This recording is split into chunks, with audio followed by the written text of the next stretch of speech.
Olá, vamos bater um papinho aqui sobre hipoglicemia no atendimento pré-hospitalar.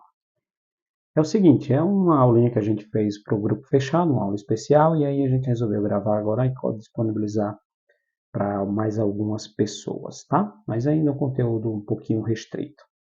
Então a gente vai hoje tentar entender qual as condutas que a gente tem no atendimento pré-hospitalar para manejar a hipoglicemia, e que é um quadro de urgência ou emergência, a depender ali do contexto que o paciente está, em relação a sinais e sintomas, a estado geral do paciente, em relação aos dados, aos números ou o nível de glicose que o paciente apresenta, tá bom?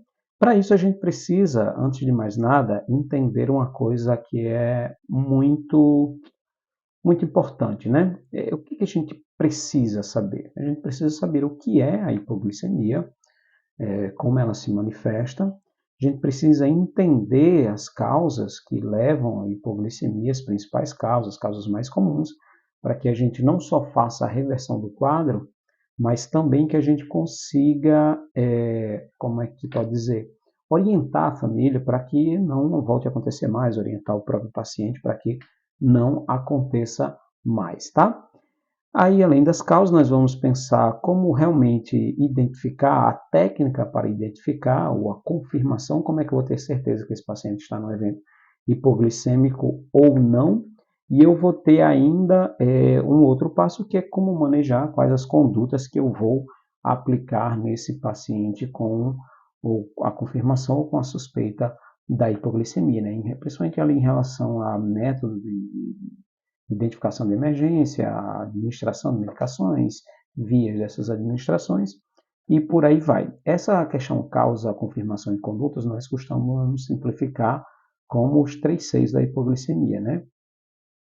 Que se você fizer esses 3 passos, tiver consciência desses 3 passos, você com certeza vai sempre identificar uma hipoglicemia e tratar essa hipoglicemia de forma correta. Antes de mais nada, a gente precisa entender que o nosso cérebro ele é mandatório para a glicose e principalmente que ele consome uma grande quantidade de glicose, né? Algumas teorias vão dizer que cerca de 14% de toda a glicose do nosso corpo é exclusivamente para o cérebro.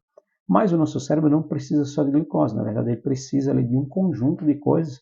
Se a gente for para química, para biologia mais detalhadas, a gente vai ver que são várias coisas, de eletrólito, de aminoácidos, não precisa de um monte de coisa.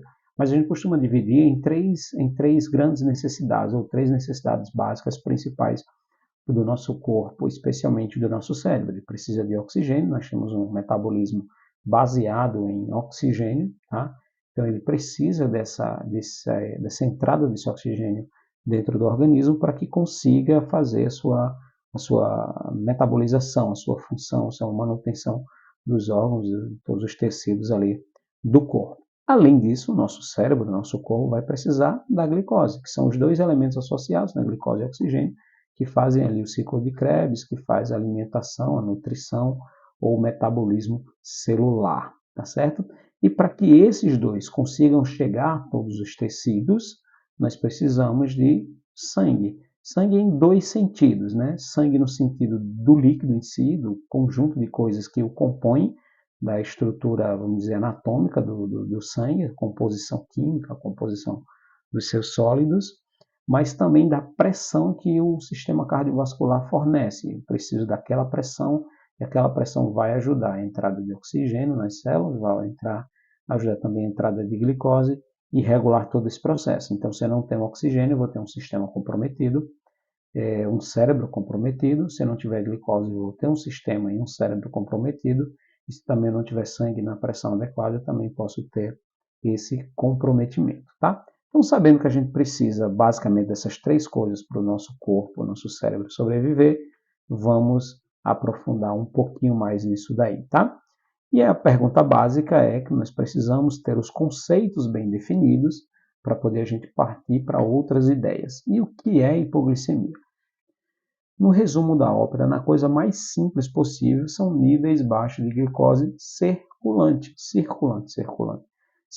ou seja, aquela glicose que pode ser prontamente absorvida pelos tecidos, não aquela glicose que está em reserva dentro do tecido adiposo, dentro das gorduras de modo geral, dentro dos músculos também acumulam ali alguma coisa de glicose através da gordura, através de outros mecanismos, tá? Então a gente tem essa baixa glicose circulante, aquela que está rodando e podendo ser prontamente absorvida. E aí a gente precisa de números, de dados, né? Se você for pegar no contexto geral, todo paciente que apresenta ali, a maioria dos protocolos dos hospitais, dos serviços de saúde, eles vão dizer que uma glicose acima de 250 é um paciente que está no estado de hiperglicemia, né? Glicose elevada. A maioria também vai dizer que entre 71 e 100 essa glicose está aceitável, vai depender ali da última alimentação, o horário, o que comeu, se é diabético, se não é. Normalmente 70 a 100 vai ser considerado, 70 a 110, 70 a 120. Há critérios de diagnóstico da doença diabetes, esses valores podem mudar um pouquinho dependendo das condutas e das literaturas que os médicos utilizem como suas bases, também das associações que tem, né? Associações de endocrinologia, de combate à diabetes, da obesidade, todos eles vão ter os seus dados, a maioria em comum, mas também vão ter os seus dados. Então, se eu tenho um paciente de 71 a 100, eu tenho um paciente em condições normais de glicose, na maioria. E se eu tenho um paciente com hipoglicemia, é um paciente que vai apresentar níveis inferiores a 70. Outras literaturas vão dizer 80, mas a grande maioria, o maior consenso realmente é esse, que o paciente vai apresentar ali abaixo de 70 miligramas por decalitro quando a gente faz o hemoglicoteste. Beleza? Então já sabemos o que é hipoglicemia. Hipoglicemia é um nível baixo circulante, que pode ser prontamente absorvido pelo corpo. Agora nós precisamos saber como acontece, de onde vem, quais são as causas que vão fazer isso. E novamente a gente divide em 3 grandes grupos, tá? Esses são os grupos principais. Dentro de um deles a gente engloba uma série de outra coisa, mas basicamente são as questões ligadas à alimentação, que aqui eu sei que está separado errado as sílabas, mas é intencional só por uma questão gráfica, para ficar bonitinho com as outras palavras que vem à frente, vocês vão ver. Então, merenda na ideia de alimentação, são problemas com a alimentação, que a gente vai ver já detalhadozinho. São os problemas com as medicações, especialmente as medicações para diabetes, né? Sejam elas via oral, seja elas subcutânea, seja que tratamento for, normalmente tem alguns problemas com pacientes acamados, idosos, em outros cenários, e que a gente chama de problemas com medicação. E os metabólicos, esses metabólicos estão ligados ali a vários fatores, mas alguns que são mais preponderantes. E quando a gente identifica corretamente a causa daquela hipoglicemia, a gente pode tomar decisões mais assertivas de transporte desse paciente para uma unidade hospitalar ou não, para um pronto-socorro ou não. A gente pode tomar decisões em relação a orientações à família, principalmente quando é chamada dieta, alimentação, diz, olha, vocês podem melhorar isso, melhorar aquilo, como todo profissional de saúde pode e deve fazer essa orientação familiar de como evitar essas hipoglicemias, tá? E aí, dentro dessas causas relacionadas à merenda, à alimentação, nós vamos ter ali as principais são os intervalos entre refeições. Pacientes que pulam refeições ou porque estão com sensação de saciedade ou porque estão cansados daquela mesma alimentação e acabam esticando esse período entre uma refeição ou outra, sobretudo nas refeições noturnas. Eles gostam muito ou diminuir a quantidade ou simplesmente realmente pular o jantar e aí ter durante a madrugada, início do dia, os eventos de hipoglicemia de causa alimentar por intervalos de alimentação. A outra coisa é o consumo de carboidratos. A gente sabe que o nosso corpo ele responde a tudo que acontece no próprio organismo e uma questão muito importante são o consumo dos carboidratos, principalmente aqueles carboidratos de rápida absorção ou de rápido metabolismo. E a gente abre um parênteses muito especial aqui para os atletas amadores, os atletas até profissionais, mas que são também diabéticos, que têm um início das atividades físicas ainda, tem um grau de obesidade, tem algumas outras questões. E o que acontece? Quando a gente consome carboidrato, o nosso corpo emite as respostas necessárias para consumir aquele carboidrato. E as duas respostas básicas do nosso organismo são guardar para depois ou simplesmente metabolizar o mais rápido possível. E quando esse consumo de carboidrato rápido começa a estimular o corpo pode reagir de forma equilibrada, mandando a quantidade de substância, de hormônios, e a gente vai considerar principalmente a insulina, na medida correta, como ele pode entender que foi um estímulo maior e mandar uma quantidade de resposta maior do que foi ingerido e isso levar à hipoglicemia. Do mesmo jeito, aqueles carboidratos de absorção lenta, o nosso corpo perde o controle dessa velocidade de absorção, acaba mandando respostas para consumir mais rápido do que o próprio organismo consegue. Por exemplo, ele vai fazer a digestão ainda, quebrar tudo isso para depois começar a absorver, e o corpo já está achando que tem que absorver e já mandou insulina demais, e o paciente vai ali cursar com a hipoglicemia.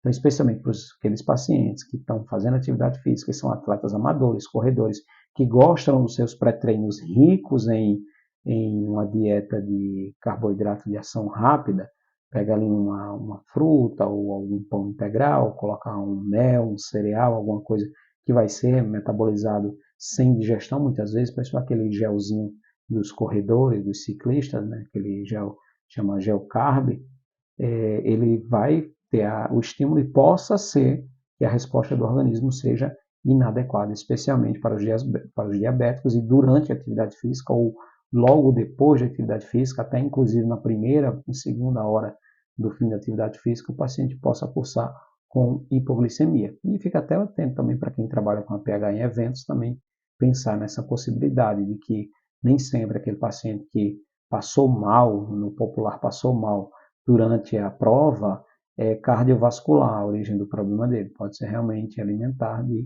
uma hipoglicemia, tá bom? A apresentação da alimentação também é uma das causas alimentares complicadas.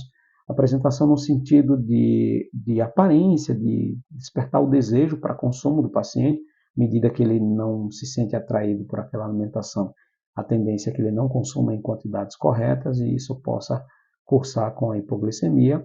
Também a apresentação no sentido de o paciente usa sonda, normalmente são dietas feitas em casa, são consumidas mais rápido pelo organismo, que é processada no liquidificador injetado, elas não foram manipuladas em laboratório com o objetivo de alimentar, elas são simplesmente trituradas, colocadas e o corpo absorve mais rápido. Por exemplo, pega uma fruta, no lugar do corpo ter que absorver, digerir a fruta, ele simplesmente pegou tudo ali, tipo um suco, que já as fibras já foram, as estruturas já foram, ficou basicamente alguns carboidratos e vai ser consumido muito rápido.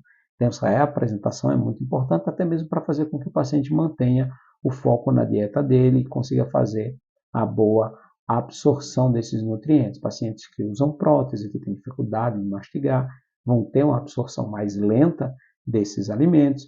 Pacientes que não dão muito bem com algumas coisas, pacientes que passaram por colostomia, por reconstrução de trânsito, têm uma alteração da absorção ali, também podem cursar com hipoglicemia devido à dificuldade, ou absorve rápido demais, ou absorve lento demais, e o corpo compensa de forma inadequada, né?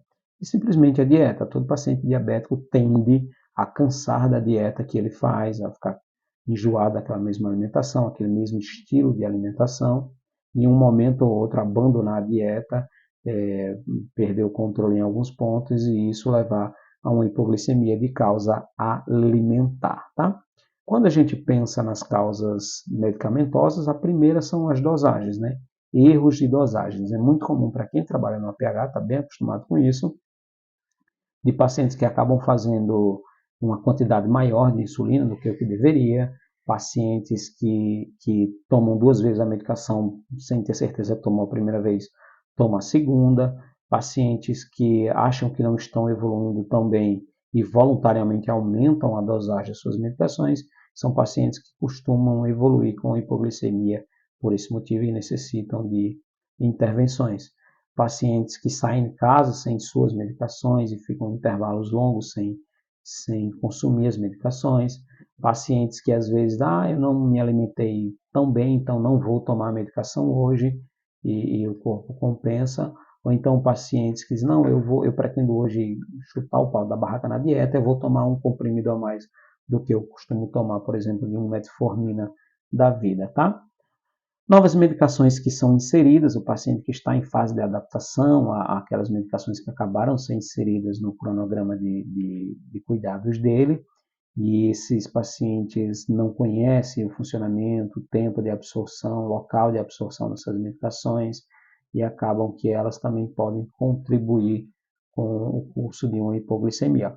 As interações medicamentosas, a gente sabe que tem algumas medicações que elas podem simplesmente interagir com outras e ter uma resposta do corpo de um consumo mais rápido dessas medicações, ou um consumo mais rápido dos nutrientes, ou um consumo mais rápido dos carboidratos que foram ingeridos. Então, essas interações medicamentosas a gente também tem que ficar de olho, principalmente quando tem medicação nova no esquema, seja do esquema da diabetes ou de um outro esquema de medicação que o paciente esteja tomando. Por exemplo, alguns antibióticos, eles favorecem pouco, mas favorecem o maior consumo de glicose. Então, é uma coisa que tem que ficar atento, tá?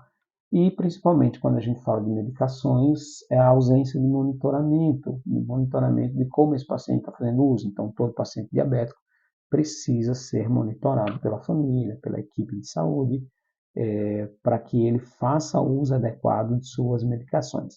Adequado em dose, em horário, intervalos em tudo isso, tá bom? Então, de causas, a gente já viu as causas alimentares, as causas relacionadas à medicação.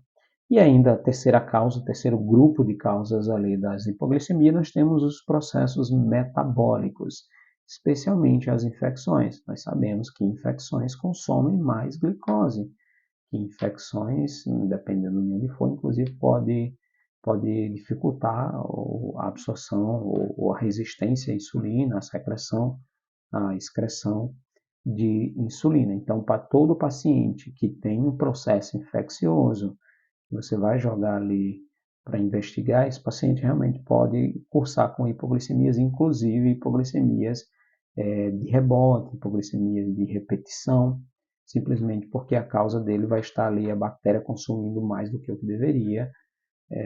Então, esse paciente é um paciente para a gente ficar pensando. Se o paciente tem hipoglicemia e tem uma causa infecciosa, já é um critério de remoção, de condução até a unidade de saúde, para ver que infecção, que nível de infecção, e começar a tratar essa infecção, tá? Alguns curativos a gente vê hoje em dia cada vez menos, mas ainda tem muito em alguns interiores, o pessoal que coloca as substâncias voluntariamente dentro de feridas, dentro de úlceras de pressão, com o objetivo, por exemplo, o açúcar, tem gente que coloca açúcar nos ferimentos ainda. A gente tem alguns curativos industrializados também que ele pode contribuir, não vai ser a causa primária, mas ele pode contribuir com um consumo maior de glicose, com um depósito maior de glicose. Então, ficar atento. Perdas de peso também, o paciente começou com a dieta, começou com atividade física e ele tinha uma dose X de insulina, uma dose X de medicação, só que ele já perdeu muito peso, perdeu 20 quilos, perdeu 30 quilos, e aí talvez essa dose dele agora não seja mais compatível com o peso que ele se encontra. Então, essas perdas de peso dos nossos pacientes, a gente tem que ficar de olho. Você chega e vê que é um paciente que tem um semblante diferente, você vê que ele está passando por um processo de perda de peso, a gente também vai ficar de olho se essa causa metabólica não está contribuindo para essa hipoglicemia. E aí, atividade física, né? Como a gente já falou lá dos carboidratos de ação rápida, a gente tem que ficar de olho que a atividade física é uma coisa que cada dia mais está sendo estudado como algo para ficar de olho nos pacientes diabéticos, nos pacientes obesos, por conta do estímulo, consumo do carboidrato, da ingestão de carboidrato, está cada vez mais na moda o estímulo ao pré-treino e muitas vezes sem a devida orientação. Então, diz para a pessoa comer isso, isso e isso, e o nosso corpo vai querer processar isso e isso. Possa ser que ele processe demais essa informação. Então, fica de olho nos pacientes que estão fazendo atividade física, principalmente aqueles que estão começando a atividade física sem a devida orientação de um profissional de educação física, de um nutricionista ou do médico assistente desse paciente. Então, a gente tem as causas medicamentosas, as causas alimentares, as causas metabólicas, A gente vai pensar agora como é que a gente faz para confirmar essa hipoglicemia.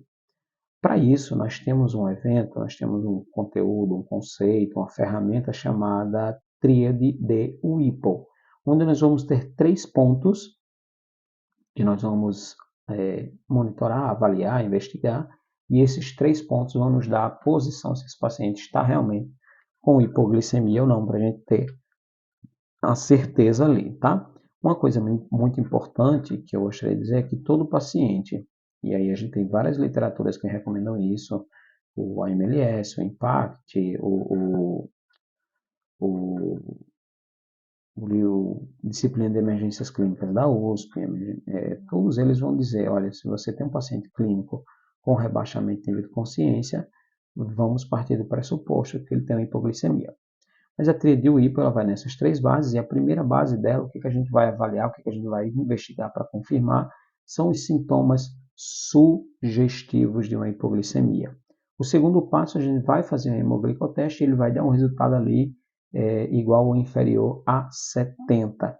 E o terceiro passo, a gente vai tomar alguma conduta, fazer uma intervenção nesse paciente, e esse paciente vai cursar com a melhora dos sintomas sugestivos, ou a cessação completa desses sintomas, ou simplesmente a melhora, e também vai melhorar os dados encontrados no HGT. Ali 5, 10 minutos depois das condutas, você vê que o paciente saiu de um 30, de um 40, de um 20, agora para uns 110, 120, ou nessas proximidades você vê que o HGT dele fluiu, e aí você fecha a tríade WIPO com essa melhora desses 2 dados, e você tem certeza que era hipoglicemia, você interviu e agora não tem mais a hipoglicemia.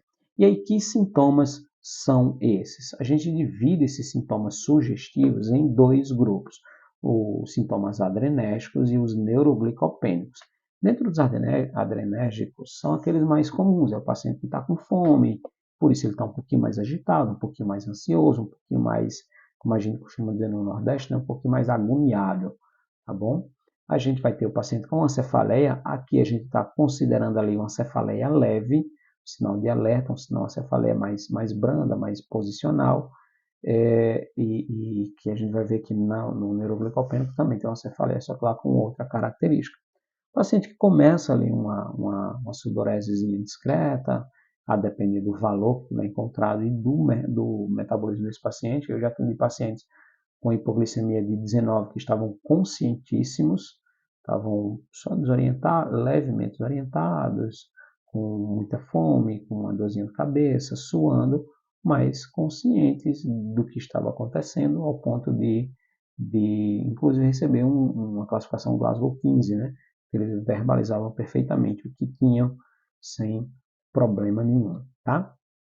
É o paciente que vai ter um aumento da frequência cardíaca, é o paciente que vai ter alguns tremores, e é o paciente que pode evoluir com uma parestesia ali, principalmente puxando mais para extremidades. Então, esses são os sintomas mais comuns dentro dos adrenérgicos. Quando a gente fala dos sintomas neuroglicopênicos, nós vamos pensar ali já num paciente com um grau de gravidade maior, paciente que vai estar com a sonolência mais presente, no lugar dele estar agitado, já está mais quietinho.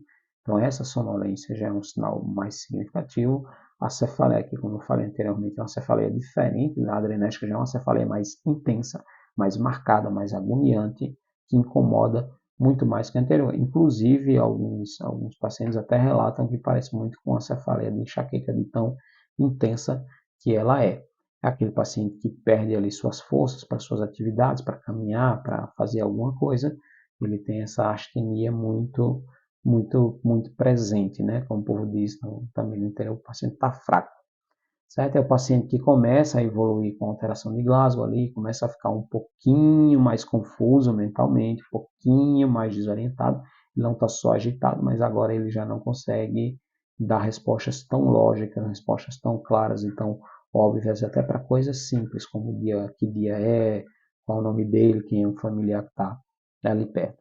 Casos bem mais graves, o paciente pode evoluir ali com um evento convulsivo, tá? Faltou energia no nosso cérebro, ele sim pode evoluir com um evento convulsivo bem marcado, e ainda mais grave, o paciente pode entrar em coma, um quadro bem mais complexo, bem mais complicado, que a gente precisa intervir o quanto antes, tá? Então, nós temos os sintomas para confirmação, os sintomas sugestivos. O segundo passo que eu falei da tríade Whipple é a confirmação por meio do hemoglicoteste. E quando você falhar, fura o dedinho do paciente, inclusive já vem a orientação que evite fazer esse furo aqui em cima no dedinho, tenta fazer nas laterais, tá?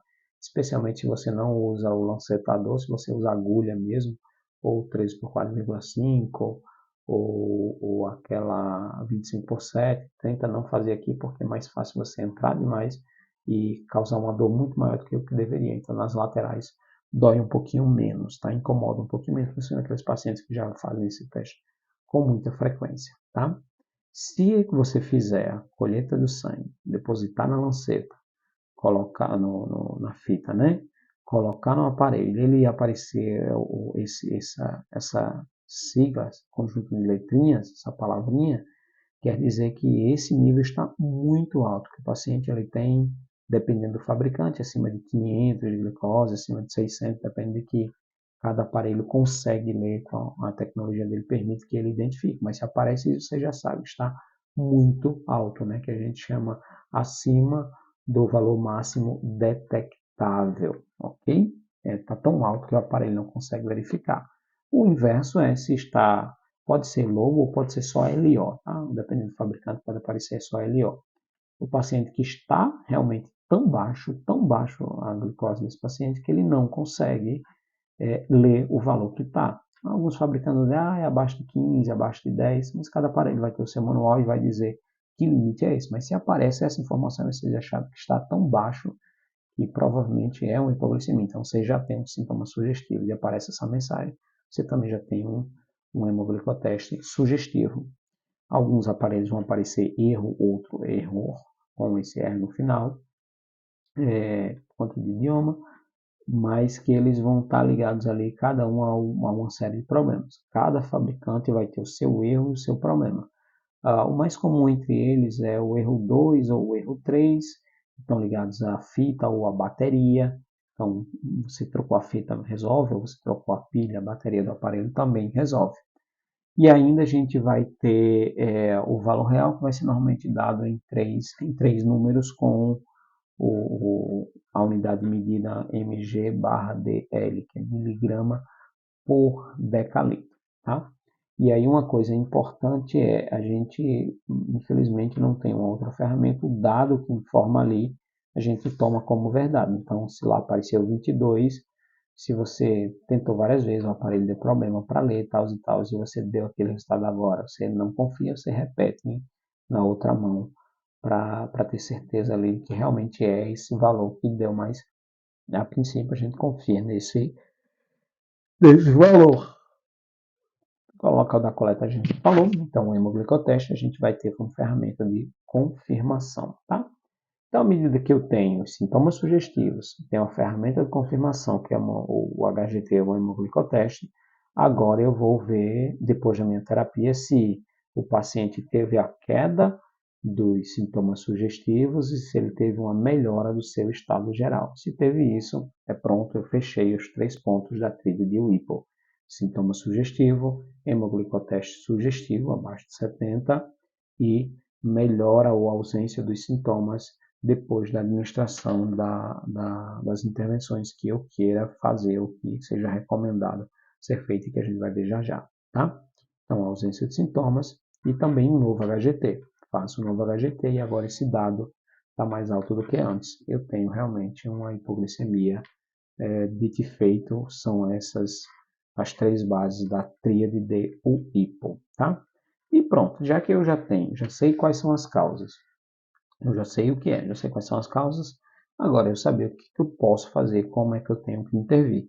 E aí eu oriento a gente a fazer 3 perguntas que são importantes. A primeira pergunta é se esse paciente está acordado. Se ele está acordado, se ele não é acordado de olho aberto, é acordado de orientado, de capacidade de deglutir, porque isso vai fazer diferença na conduta que a gente vai poder tomar. Num paciente que não está acordado, eu não posso fazer nada via oral nele. Um paciente que eu não tenho segurança de que ele tem defesa e reflexo de via aérea, eu não vou administrar nada via oral. A outra pergunta que eu vou fazer é se eu consigo administrar droga nesse paciente, se eu consigo administrar alguma medicação nesse paciente. a gente bota como acesso venoso periférico como o mais comum, que realmente é o mais comum nesse contexto especialmente, mas outros tipos de acesso também podem ser viáveis, tá? E a terceira pergunta é que eu vou pensar o que eu vou utilizar de droga, de medicação de conduta, né? A gente conhece uma rotina ainda que é muito forte, que é o soro, aplicar 500 ml de soro glicosado. Só que o soro glicosado é 5%, aí tem um probleminha de a gente, quantos ml a gente vai ter que botar de soro até ter uma dose aceitável para reverter uma hipoglicemia, né? Então a gente dá preferência a outra coisa, não soro. Quando eu penso em condutas, eu penso nas condutas do paciente que está acordado, né? Que eu vou poder fazer até via oral. Então, eu tenho um paciente que ele tem ali uma glicose de 30, como eu peguei, realmente, eu peguei um paciente com 29, 19, não lembro agora. Ele estava consciente, orientado, tinha suas queixas de mal-estar, e a gente optou por fazer a intervenção via oral, já que ele estava sentado com capacidade de defesa da via aérea, conseguia deglutir normalmente sem o risco de engasgar. E aí a gente tem, inclusive, protocolos institucionais de grandes hospitais, Sírio-Libanês, Albert Einstein, que ele diz isso, olha, se você fez a tríade de Whipple, né, o paciente tem ali sintomas sugestivos, você fez um hemoglicoteste, é sugestivo, mas o paciente está consciente, orientado, com capacidade de deglutir, não precisa fazer endovenoso, você pode fazer administração de glicose via oral. E eles próprios têm nos seus protocolos que uma dessas opções é a Coca-Cola, sem ser a zero açúcar, tá? Que é a Coca-Cola, cerca de 200 ml de Coca-Cola, de suco a 10, no contexto pré-hospitalar a gente pensa muito na garapa, né, na água com açúcar, ou ainda, se você está com esse acesso a isso, aquele gel dos profissionais, que são gel de absorção rápida, gel carb, tá? E aí, todos esses aí, tanto a Coca-Cola, quanto o sucladez, quanto a garapa, quanto o gel, ele vai precisar de um tempo de metabolização muito mais curto do que, por exemplo, se eu comer, se eu mastigar alguma coisa, engolir, esperar o meu organismo começar a digerir, para eu começar a receber. Com esses aí é muito mais rápido via oral dele ir. Outra opção que a gente pode dar, se realmente o paciente estiver bem acordado mesmo, são uma balinha. E a gente recomenda que sejam balinhas moles, tá? Que você vai chupando e ela vai derretendo ali na boca, que você não precisa mastigar muito e engolir. Então, aquelas balinhas de iogurte, outras balinhas que são mais fáceis de desmanchar na boca só com a saliva, a gente dá prioridade. Caso o paciente não consiga fazer via oral, aí a gente vai pensar em acessar esse paciente. O acesso venoso periférico é o mais fácil, o mais rápido e talvez o mais simples da gente fazer, mas se não tiver um venoso viável, eu vou pensar no intraósseo, eu vou pensar até no intramuscular, não é uma boa opção por conta do tempo para absorver, mas se eu não conseguir nenhuma outra coisa, nenhuma outra técnica for viável, sim, eu posso tentar ali ver o que, é que eu consigo fazer. No caso, a gente não vai fazer glicose, a gente vai partir para glucagon, tá? Eu ainda posso fazer retal, eu posso aspirar ali uma quantidade pequena de glicose e administrar via retal, porque ela é absorvida em mucosa, então vai absorver e vai sim cair na corrente sanguínea bem rápido, inclusive favorecendo a hipoglicemia. Então eu tenho que ter acesso venoso, não consegui, não tenho material de intraósseo, não tenho glucagon, eu posso simplesmente pensar em administrar, dependendo da ampola, da concentração da ampola, se 10, 25 ou 50%, eu posso administrar ali uma ampola via retal nesse paciente e fazer uma primeira estabilização, um primeiro passo para reverter, ganhar algum tempo e depois fazer essa reversão. E aí, até esqueci de acrescentar, nesse via oral pode administrar ampolazinha para o paciente, tá? Pode quebrar a ampola ali e oferecer via oral ao paciente também funciona. Não é a melhor opção, mas também funciona, às vezes é mais fácil. E ainda dentro das condutas, eu vou pensar em drogas. Que drogas eu posso administrar no evento hipoglicêmico? Já que eu falei que soro glicosado a gente evita administrar. A gente vai administrar a glicose hipertônica, aquela glicose mais concentrada. E aí a gente já chama atenção porque essa daí ela tem que ser entre a dose de 5 e 20 gramas pela maioria esmagadora das literaturas. Só que você nota que a gente está raciocinando em gramas. Como assim raciocinando em gramas? A gente está considerando que esse paciente vai receber a amostra que a gente tem no nosso serviço. A maioria dos serviços hoje em dia trabalham com glicose 50% em 10 ml. Essa é a amostragem. Então, se eu tenho uma ampola de glicose de 10 ml e há 50%, ou seja, 50% daqueles 10 ml, ou seja, 5 ml, metade, 50%, é glicose, a outra metade é água. Dessa metade, que são 10 ml, são 5, eu vou pensar 5 ml, 5 gramas. Então, uma ampola de 10 ml de glicose a 50%, ela tem 5 gramas. Se eu quiser, por exemplo, foi prescrito ou o protocolo institucional diz que glicose abaixo de 30, eu devo administrar 20 gramas de glicose. Então, já sei que nessa amostra, 10 ml, 50%, eu tenho que administrar 4 ampolas. Uma outra amostragem muito comum que tem é a ampola de 25%. Na região sul tem muito. A ampola de 25%, ou seja, de 10 ml, 25% só que é glicose. Então você tem 10 ml, 25% vai ser 2,5 ml, logo 2,5 gramas. Então, se for prescrito 5 gramas de glicose e a ampola é de 25%, eu vou ter que administrar 2 ampolas para poder chegar nessa quantidade de 5 gramas, tá? E por isso que a gente evita, que a gente não recomenda, que nenhuma literatura vai recomendar o soro glicosado para reverter a hipoglicemia. Por dois motivos. O primeiro motivo é que a concentração é muito baixa. O soro glicosado ele tem apenas 5% de glicose. Então, 5%, se eu tenho ali um frasco com 500 ml, depois que eu administrar esses 500 ml, eu só vou ter ali cerca de 2,5 gramas de glicose, porque ele é a 25%. 2,5 é muito pouco. 2,5 de 500 ml, se fosse metade, daria 250 ml, seria 50 gramas. Então você nota que é uma quantidade de soro significativa que eu vou administrar num tempo que o corpo vai absorvendo lentamente. Então é um tempo que não vou reverter uma emergência lentamente, é estranho. Então eu vou raciocinar na glicose hipertônica. E por que também eu não faço soro? Porque quando eu faço soro glicosado, eu posso fazer uma coisa chamada um efeito que eu não quero. Digamos que eu reverti a glicemia, a hipoglicemia, mas eu continuo administrando a glicose. Então, eu vou estar favorecendo tanto a uma hiperglicemia, como eu vou estar favorecendo a uma resposta, estimular o corpo a responder de forma mais agressiva.